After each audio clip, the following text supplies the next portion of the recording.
কোরআনে কারীমের একটি আয়াত আমি পেশ করতে চাই। আল্লাহ রাব্বুল আলামিন কোরআনে কারীমে ইরশাদ করেছেন, ওমিন আয়াতিহি আন খালাকা লাকুম মিন আনফুসিকুম আজওয়াজান লিতাসকুনু ইলাইহা ওয়া জাআলা বাইনাকুম মাওয়াদ্দাতান ওয়া রাহমা ইন্না ফি যালিকা লাআয়াতিন লিকাওমিন ইয়াতাফাক্কারুন। আল্লাহ বলেছেন, তোমাদের পুরুষদের মধ্য থেকেই তোমাদের স্ত্রীগণকে সৃষ্টি করা হয়েছে। এর মানে সকল স্বামী থেকেই সকল স্ত্রী সৃষ্টি হয়নি। এর মানে প্রথম মানুষ আদম আলাইহিস সালাম থেকে প্রথম নারী, প্রথম পুরুষ আদম থেকে প্রথম নারী হাওয়াকে আল্লাহ তাআলা সৃষ্টি করেছেন তার বাম পাজরের হাড় থেকে। এরপর প্রত্যেকেই স্বতন্ত্রভাবে সৃষ্টি হয়েছেন। তো এই যে সৃষ্টি হয়েছে, আল্লাহ তাআলা বলেছেন কেন এটা করা হয়েছে।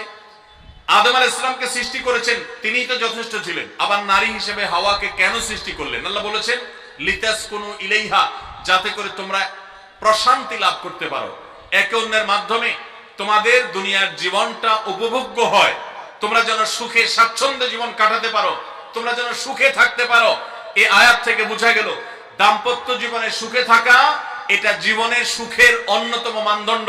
যার দাম্পত্য জীবনে সুখী না, সে অনেক সম্পদশালী হতে পারে, অনেক প্রভাবশালী হতে পারে, অনেক পদের অধিকারী হতে পারে, অনেক বড় দায়িত্বশীল হতে পারেন, অনেক বড় নেতা হতে পারেন, অনেক বড় পরিচিত পপুলার মানুষ হতে পারেন।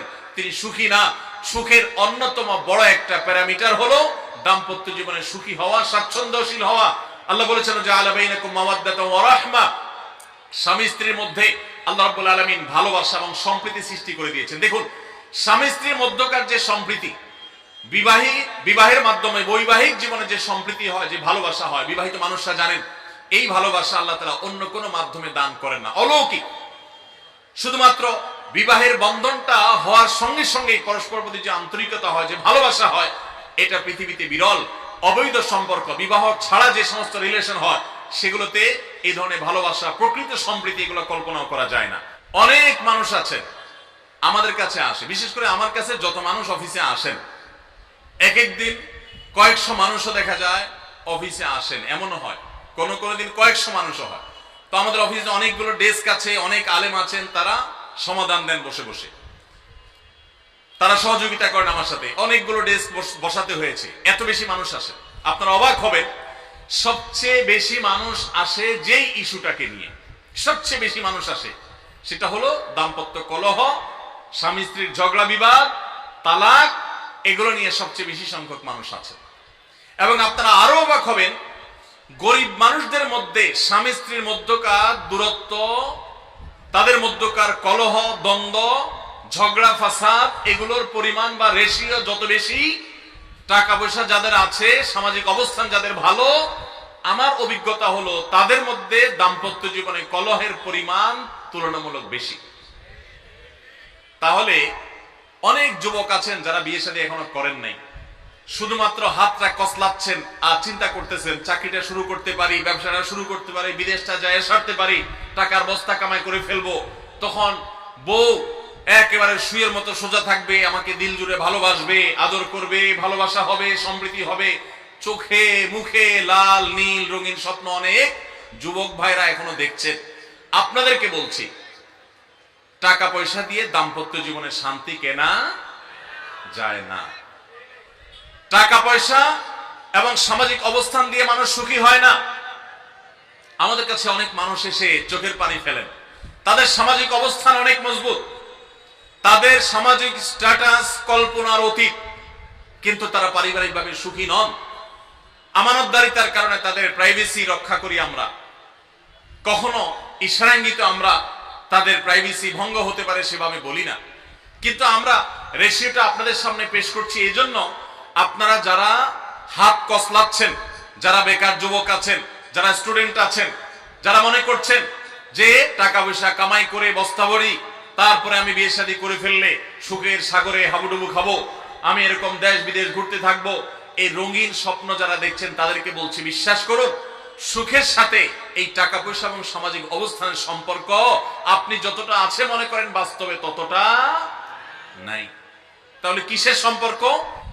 সুখী দাম্পত্য জীবনের জন্য পুরুষ এবং নারী উভয়ের জন্য সর্বপ্রথম এবং প্রধান করণীয় হলো আল্লাহ তাআলার কাছে অনেক আগে থেকে দোয়া করতে থাকা, দরখাস্ত সাবমিট করা যে আল্লাহ, আমার পরিবার আমার স্ত্রী, আমার অনাগত সন্তান সন্ততি যারা আসবে আমার বংশে, আমার ঘরে, আমার সংসারে, আমার পরিবারে, আল্লাহ আপনি তাদেরকে নেককার, তাদেরকে মুত্তাকিদের ইমাম এবং তাদেরকে এমন মানুষ বানিয়ে দেন যেন তারা চক্ষু শীতলকারী হয়। আপনাদেরকে একটা দোয়া শিখাতে চাই, অনেকে হয়তো জানেন, সূরা ফুরকানের ৭৪ নম্বর আয়াত।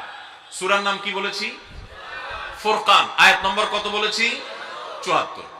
আমার বুঝজ্ঞান হইছে থেকে নিয়ে ছাত্র জীবনে যখন আমি অনেক ছোট ছিলাম, এই দোয়া যেদিন আমি পড়েছি কোরআনে, ওই দিন থেকে আজও পর্যন্ত আমার মনে হয় না আমার জীবনে ২ মিনিটের কোনো দোয়াও যদি হয়, ১ মিনিটের দোয়াও যদি হয়, মুহূর্তের দোয়াও যদি হয়, আমি এই দোয়াটা কখনো মিস করি বলে, জ্ঞাতসারে মিস করি বলে আমার মনে পড়ে না। ছাত্র জীবন থেকে শুরু করেছি, আজও পড়ে যাচ্ছি। আলহামদুলিল্লাহ, আল্লাহর কাছে শুকরিয়া আদায় করে আপনাদেরকে বলতে পারি, এই দোয়ার সুফল আমি নিজের চোখে দেখেছি, আমি নিজে ভোগ করছি। এজন্য আপনাদেরকে আমি বলতে চাই, বিবাহিত হন কিংবা অবিবাহিত হন, আপনার দাম্পত্য জীবনের সুখের জন্য সর্বপ্রথম এবং প্রধান করণীয় হলো এই দোয়া। এর বাইরে আরো সাধারণভাবে আল্লাহ তাআলার কাছে দোয়া করতে থাকা, যেন আল্লাহ তাআলা আপনাকে এমন একজন জীবন সঙ্গী দেন। মা বোনরা দোয়া করবেন জীবন সঙ্গী, আপনারা দোয়া করবেন এমন যেন জীবন সঙ্গিনী দেন, যে জীবন সঙ্গী আপনার চোখ জোড়ানোর মতো হবে। দেখুন, আল্লাহর ভাষা এমন যে এই ভাষা তো অলৌকিক, এটাতে কোনো মানুষের ভাষা নয়। দোয়ার ভাষ্য লক্ষ্য করেন, আল্লাহ শিক্ষা দিচ্ছেন আমাদেরকে, রব্বানা হাবলানা মিন আজওয়াজিনা ওয়া যুররিয়াতিনা কুররাতা আয়ুন। হে আমাদের রব, আমরা আপনার কাছে এমন স্ত্রী চাই, এমন সন্তান চাই, এমন পরিবার চাই, যেই পরিবারের সদস্য, আমার স্ত্রী, আমার সন্তানরা আমার নয়ন জুড়াবে, আমার চোখ জুড়াবে, এরকম মানুষ চাই। একটু ভাষাটা লক্ষ্য করুন। আমরা সাধারণত দোয়া করলে কি চাই? আমরা এক একটা দিক চাই। ধরুন, আপনার স্ত্রী মাশাআল্লাহ অনেক সুন্দরী, অপূর্ব সুন্দরী, তিনি আল্লাহ তাআলা তাকে অনেক রূপ লাবণ্য দিয়েছেন, কিন্তু তার যদি চরিত্রটা খারাপ হয়, তাহলে এই স্ত্রীকে আপনার নয়ন জুড়াবে, চোখ জুড়াবে, চক্ষু শীতলকারী হবে? আপনার স্ত্রীর চরিত্র ভালো, দেখতে শুনতেও মাশাআল্লাহ সুন্দর, কিন্তু পড়ালেখা নেই, বুদ্ধি শুদ্ধি নাই, একটু বেকুব কিসিমের, তাহলে কি আপনার চোখ জুড়াবে? ভালো লাগবে? আপনার স্ত্রী শিক্ষা দীক্ষাও আছে, জ্ঞান গরিমায় মাশাআল্লাহ তিনি ভালো, রিচ, সমৃদ্ধ, আবার চেহারা সুন্দর, আবার তার মধ্যে তার চরিত্রের সমস্যা নেই, কিন্তু সমস্যা কি? সমস্যা ধরুন তার ভিতরে এমন রোগ আছে, শারীরিক রোগ, যেই রোগের কারণে আপনার জন্য সেটা বড় কঠিন পরিস্থিতির মুখোমুখি হতে হয়। ধরেন দুরারোগ্য কোনো ব্যাধি আছে, মরণ ব্যাধি আছে, এমন কোন রোগ আছে যেটার কারণে আপনাকেও সাফার করতে হয়, তাহলে এই স্ত্রী কি আপনার চোখ জুড়াবে? ঠিক একই কথা স্বামীর ক্ষেত্রে প্রযোজ্য, সন্তানের ক্ষেত্রে প্রযোজ্য। আল্লাহ তাআলা এমন একটা শব্দ শিক্ষা দিয়েছেন, দেখুন, আল্লাহর কাছে চাইতেও জানতে হয়। উল্টাপাল্টা দোয়া করলে দোয়া পূরণ হয়ে যাবে, কবুল হয়ে যাবে, কিন্তু আপনার কাজ হবে না।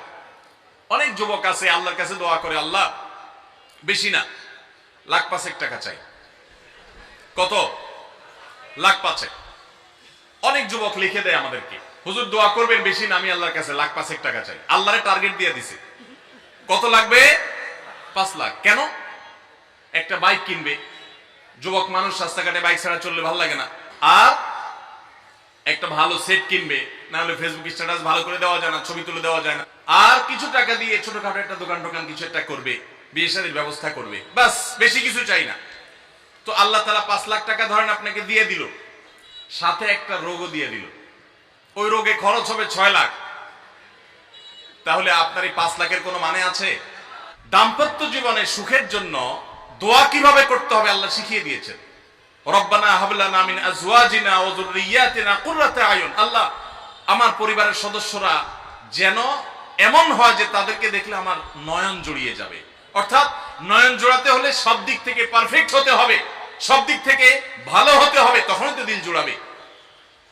ওয়াজআলনা লিল মুত্তাকিনা ইমামা। আর আমাদের সবাইকে, গোটা পরিবারকে আপনি মুত্তাকিদের ইমাম বানায় দেন, সৎ মানুষ বানায় দেন। কারণ সৎ যদি না হয়, আল্লাহভীরু যদি না হয়, তাহলে কখনো তাদের মাধ্যমে আপনি সুখ শান্তি পেতে পারেন না। তাহলে প্রথম করণীয় দাম্পত্য জীবনের সুখের জন্য, সুখী দাম্পত্যের জন্য আল্লাহর কাছে দোয়া করতে থাকা। সূরা ফুরকানের ৭৪ নম্বর আয়াত, এর পাশাপাশি আরো যত আয়াত আছে, অথবা সাধারণভাবে আপনি আল্লাহর কাছে, আল্লাহ আমি ভালো সঙ্গী যেন পাই সেজন্য দোয়া করতে